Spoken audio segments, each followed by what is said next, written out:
அனைவருக்கும் அன்பான வணக்கம். நீங்கள் கேட்டுக்கொண்டிருப்பது கதையலை. வாசிப்பவர் ஹேமலதா ஜெகநாத். திரு சாவி எழுதிய விசிறி வாழை. குருத்து 20. பார்வதி எதிரில் அசடு வழிய நின்று கொண்டிருந்த ராஜா, தான் கூறிய பொய்களையெல்லாம் அத்தை புரிந்து கொண்டு விட்டாளே, இனிமே ஒருவேளை என்னையும் பாரதியையும் வெளியே செல்ல அனுமதிக்கவே மாட்டாளோ என்று எண்ணமிட்டான். போடா, போய் சாப்பிடு, மணி 10 ஆக போகிறது. பாவம், உனக்காக ஞானமும் காமாட்சி அம்மாளும் எத்தனை நேரமாக காத்து கொண்டிருக்கிறார்கள் பார். இனிமே சினிமாவுக்கு போவதாயிருந்தால் என்னிடம் சொல்லிவிட்டு போக வேண்டும், தெரிந்ததா? சினிமாவை பார்க்கவே கூடாது என்கிற கட்சியை சேர்ந்தவளல்ல நான். மக்களின் உள்ளத்தில் ஒழுக்கத்தையும் பண்பையும் வளர்ப்பதற்கு பயன்படுத்த வேண்டிய அந்த சாதனம் பெரும்பாலும் நேர்மாறான முறையிலேயே உபயோகப்படுத்தப்படுகிறது. அதனாலதான் சினிமாவை நான் வெறுக்கிறேன். நல்ல படங்கள் பார்ப்பதை நான் எப்போதுமே ஆட்சேபித்ததில்லை. ராஜா, எனக்கு 2 கண்கள் தான் உண்டு. அவ என்ன தெரியுமா? ஒன்று சாரதாமணி கல்லூரி, இன்னொன்று நீ. என்னுடைய கண்களில் ஒன்று என் கண்ணெதிரிலேயே கெட்டுப்போவதை நான் பார்த்து கொண்டு சும்மா இருக்க முடியுமா? நீ சிறு குழந்தையாயிருந்த போதே உன் தாயார் உன்னை பிரிந்து சென்று விட்டாள். அன்று முதல் உன்னை ஆசையோடு பாசத்தோடு வளர்த்து வருகிறேன். வருங்காலத்தில் நீ எப்படியெல்லாம் வாழ வேண்டுமென்று திட்டம் போட்டு வைத்திருக்கிறேன். ஏன் அத்தை வருத்தப்படுறீங்க? நான் இப்ப என்ன செய்துட்டேன்? சினிமாவுக்கு போகக்கூடாதுங்கிறீங்க, அவ்வளவுதானே? இனிமே போகல. அப்படி போனாலும் உங்ககிட்ட பர்மிஷன் வாங்காம போவதில்ல, சரிதானே? ரொம்ப சரி, சாப்பிடு போ. எனக்கு பசியே இல்ல அத்தை. எப்படி பசிக்கும்? டீ பார்ட்டியில மசாலா தோசை சாப்பிட்டிருக்கியே என்று சிரித்தாள் பார்வதி. கேலி செய்யாதீங்க அத்தை என்று கூறிக்கொண்டே ராஜா கீழே இறங்கிச் சென்றான். ஒரு மட்டில் அத்தையிடம் தப்பினோம் என்ற உற்சாகத்தில் போகும்போதே சினிமா பாட்டு ஒன்றை நீட்டி முழக்கி சீட்டி அடித்துக் கொண்டு போனான். பாரதி, நீ சாப்பிட்டாயிற்றல்லவா, இப்படி என் பக்கத்திலேயே படுத்துக்கொள் என்று பிரின்சிபல் கூறியதும் பாரதி அதிக வெளிச்சமின்றி குளுமையாக ஒளி வீசும் நீல விளக்கை தவிர மற்ற விளக்குகளை அணைத்துவிட்டு படுத்துக்கொண்டாள். மணி 11க்கு மேல் ஆகியும் பார்வதிக்கு தூக்கமே வரவில்லை. சந்தடிகள் குறைய குறைய ஊர் அடங்கி உறக்கத்தில் ஆழ்ந்து கொண்டிருந்தது. எங்கோ தொலைவில் செல்லும் கார்களின் ஹாரன் ஒலி மட்டும் அவ்வப்போது கேட்டுக்கொண்டிருந்தன அவளுக்கு. அவர் இப்போதெல்லாம் முன்போல் இங்கே வருவதில்லையே, ஏன்? ஒருவேளை அவர் கொண்டு வந்த மாதுளம் பழங்களை நான் ஆர்வத்துடன் ஏற்றுக்கொள்ளவில்லை என்பதாலோ? இருக்காது, அவர் தம்முடைய கையால் எடுத்துக் கொடுத்ததை நான் என் கை நீட்டி வாங்கி சாப்பிட்டேனே. அவருக்கு எத்தனையோ அலுவல்கள், எவ்வளவோ காரியங்கள். அவற்றுக்கிடையில் என்னை வந்து காண அவகாசம் சிறிதாவது வேண்டாமா? ஒருவேளை உண்மையிலேயே என் மீது அவருக்கு அன்பேதான் இல்லையோ? ச, ஒரு நாளும் அப்படி இருக்காது. என் மீது அவருக்கு அன்பு இல்லையென்றால் தம்முடைய தங்கை காமாட்சி அம்மாள், மகள் பாரதி 2 பேரையும் இங்கே கொண்டு வந்து விட்டு இருப்பாரா? காமாட்சி கூட அடிக்கடி சொல்லுவாளே, உங்களை பற்றி பேசத் தொடங்கிவிட்டால் மட்டும் ஓயாமல் பேசிக்கொண்டிருப்பார் என்று. அன்பும் அக்கறையும் இல்லையென்றால் அப்படி ஓயாமல் பேசுவாரா? டாக்டர் அம்மாளிடம் என் தேக நிலை பற்றி அடிக்கடி விசாரித்துக் கொண்டிருக்கிறாராமே. எனக்கு உடல்நிலை சரியில்லை என்பதற்காக தம்முடைய வெளியூர் பிரயாணங்களையெல்லாம் தள்ளி போட்டுக் கொண்டிருக்கிறாராமே. இங்கே வராமல் இருப்பதற்கு எத்தனையோ காரணங்கள் இருக்கலாம். அவற்றையெல்லாம் அவர் கூற முடியாமல் இருக்கலாம். பார்வதி புரண்டு படுத்துக்கொண்டாள். சேதுபதியை மறந்து விடுவதற்கு, என் உள்ளத்தில் புகுந்து வேரூன்றிவிட்ட அந்த எண்ணத்தை அப்புறப்படுத்துவதற்கு வழியே கிடையாதா? இப்படியே மனத்திற்குள்ளாகவே மறைத்து வைத்து அவர் நினைவாகவே, அவர் கவலையாகவே, படுத்த படுக்கையாகவே இருந்து ஒரு நாள் மறைந்து போக வேண்டியதுதானா? இந்த எண்ணம் என்னுள்ளேயே அழிந்து போக வேண்டியதுதானா? நான் ஏன் அழிய வேண்டும்? என்னை அணு அணுவாக அரித்துக் கொண்டிருக்கும் இந்த எண்ணத்தை நான் அழியாமலேயே அழித்து விடுகிறேன். அவருடைய உள்ளத்தில் அந்த எண்ணம் இருந்தாலும் நாளையோடு அழித்து விடுகிறேன். அப்புறம் நானும் அவரும் நிம்மதியாக வாழலாம். எங்கள் வாழ்க்கை மகிழ்ச்சி நிரம்பியதாக இருக்கும். பார்வதியின் உள்ளத்தில் ஒரு திடமான முடிவு ஏற்பட்டுவிட்டது. நீண்ட காலமாக அரித்துக் கொண்டிருந்த வேதனை அந்த வினாடியோடு தீர்ந்து போயிற்று.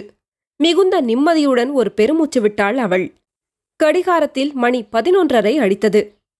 இப்போது அமைதியாக தூங்கப் போகிறேன் என்று தனக்குத்தானே எண்ணிக்கொண்டவளாய் கண்களை மூடி தூங்குவதற்கு பிரயத்னப்பட்டாள். என்றுமில்லாத நிம்மதி காரணமாக, உள்ளத்தில் வியாபித்திருந்த மகிழ்ச்சி காரணமாக உணர்ச்சி பரவசமாகியிருந்த பார்வதிக்கு தூக்கமே வரவில்லை.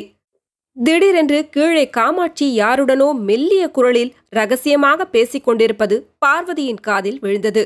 இன்னொரு குரல் யாருடையது என்பதை அறிந்து கொள்ளும் ஆவலில் அவள் உற்று கவனித்தாள். அவள் ஊகித்தபடி அது சேதுபதியின் குரலேதான். அவளுக்கு வியப்பு தாங்கவில்லை.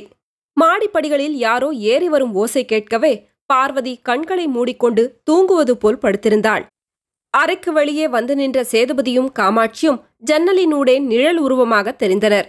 நீல விளக்கின் லேசான ஒளியில் தெரிந்த பார்வதியின் முகத்தையே சற்று நேரம் கண் கொட்டாமல் பார்த்து கொண்டிருந்தார் சேதுபதி. எழுப்பட்டுமா அண்ணா? காமாட்சி கேட்டாள். வேண்டாம், நான் இங்கு வந்து போவதே அவருக்கு தெரியக்கூடாது. அதற்காகவேதான் நான் இங்கு இவ்வளவு நேரம் கழித்து வருகிறேன். காரில் வந்தால் அந்த சத்தம் கேட்டு விழித்து கொண்டு விடப் போகிறாரே என்பதற்காகவே நான் நடந்து வருகிறேன். டாக்டர் என்ன சொல்கிறார் அண்ணா? காமாட்சி கேட்டாள். அதிர்ச்சியாலும் கவலையாலும் அடிக்கடி மயக்கம் வருகிறதாம். ஆகையால் இன்னும் கொஞ்ச காலத்துக்கு படுக்கையிலேயே இருந்து ஓய்வு எடுத்துக்கொள்ள வேண்டும் என்கிறார். இந்த நிலையில் அவரை நான் தொந்தரவு செய்யக்கூடாது என்பதற்காகவே தினமும் இந்த நேரத்தில் வந்து பார்த்துவிட்டு போகிறேன். இன்று கூட உன்னை பற்றி விசாரித்தார். எங்காவது வெளியூர் போயிருக்காரா என்ன? இங்க வருவதே இல்லையே என்று கேட்டார். நீ என்ன பதில் கூறினாய்? ஊரில்தான் இருக்கிறார், டெலிபோனில் அடிக்கடி விசாரித்துக் கொண்டிருக்கிறார் என்றேன். நீ இப்போது இங்கு வந்திருப்பது தெரிந்தால் எவ்வளவு சந்தோஷப்படுவார் தெரியுமா அண்ணா? எழுப்பட்டுமா என்று கேட்டாள் காமாட்சி. வேண்டாம் வேண்டாம், அதோ அந்த பக்கம் படுத்துக் கொண்டிருப்பது யார்? பாரதியா என்று கேட்டார் சேதுபதி. ஆமா, பாரதியை எப்போதும் தம் பக்கத்திலேயேதான் படுக்க வைத்துக் கொள்கிறார். பாரதியிடம் எவ்வளவு அன்பு தெரியுமா அண்ணா அவருக்கு?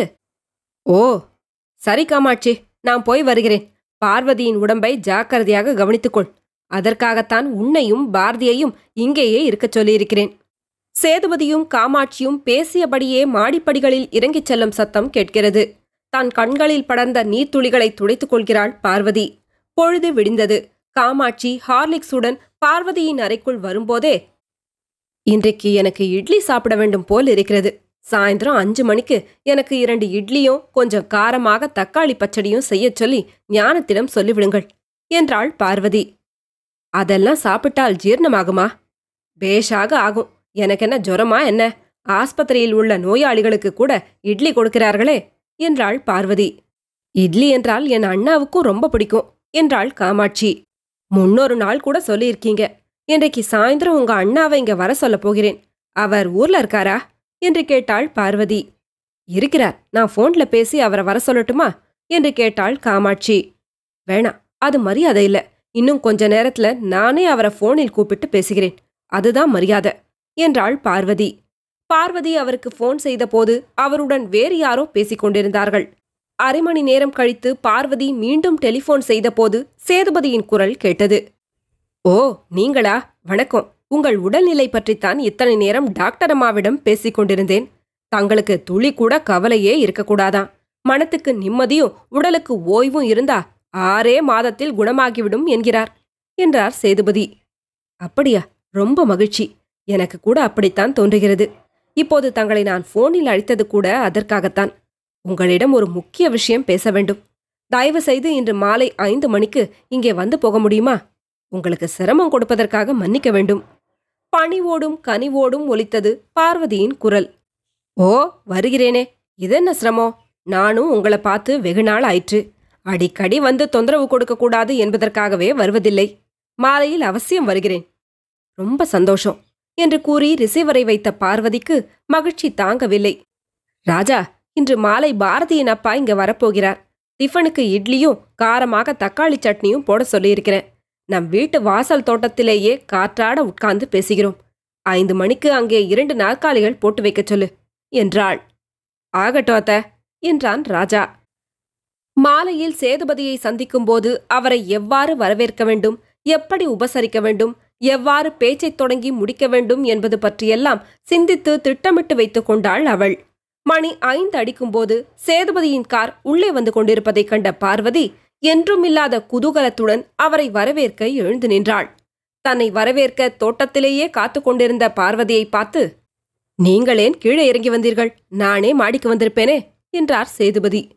நான் தினமும் கீழே இறங்கி தோட்டத்துக்குள் கொஞ்ச நேரம் நடக்க வேண்டும் என்று டாக்டர் கூறியிருக்கிறார். ஆகையால் இன்று தங்களுடன் பேசிக்கொண்டே சற்று நேரம் நடக்கலாம் என்று எண்ணினேன். அப்படியா? ஒரே கல்லில் 2 மாங்காய் என்று சொல்லுங்கள் என்றார் சேதுபதி சிரித்துக்கொண்டே. இப்படி உட்கார்ந்து பேசுவோமா என்று கேட்டாள் பார்வதி. இந்த இடம் ரொம்ப அமைதியாகவும் அழகாகவும் இருக்கிறது என்றார் சேதுபதி ஆசனத்தில் அமர்ந்தபடியே. பாரதி சுட சுட இட்லியும் தக்காளி சட்னியும் கொண்டு வந்து வைத்தாள். பேஷ், எனக்கு பிடித்த டிஃபன் என்றார் சேதுபதி. எனக்கும் தான் என்று கூறினாள் பார்வதி. தக்காளி சட்னி ரொம்ப காரமாயிருக்குமே, நீங்கள் இவ்வளவு காரம் சாப்பிடக்கூடாது என்றார் சேதுபதி. எனக்கு ஜுரம் ஒன்றுமில்லை, எது பிடிக்கிறதோ அது சாப்பிடலாம் என டாக்டரே கூறியிருக்கிறார் என்றாள் பார்வதி. இளம் வயதில் கல்லையும் ஜீரணம் செய்து கொள்ளலாம். 50 தாண்டிவிட்டால் ஆகாரம் சாதுவாயிருக்க வேண்டும். ஆவியில் வெந்த இட்லி எளிதில் ஜீரணமாகிவிடக்கூடியது, வாய்க்கு ருசியாகவும் இருக்கிறது. ஆமாம், எனக்கு இட்லி பிடிக்கும் என்று உங்களுக்கு யார் சொன்னது என்று கேட்டார் சேதுபதி. யாரும் சொல்லவில்லை, எனக்கும் பிடிக்கும் என்பதற்காகவே செய்யச் சொன்னேன். இது உங்களுக்கு பிடித்த பண்டமாக அமைந்துவிட்டது பற்றி மகிழ்ச்சி அடைகிறேன் என்றாள் பார்வதி.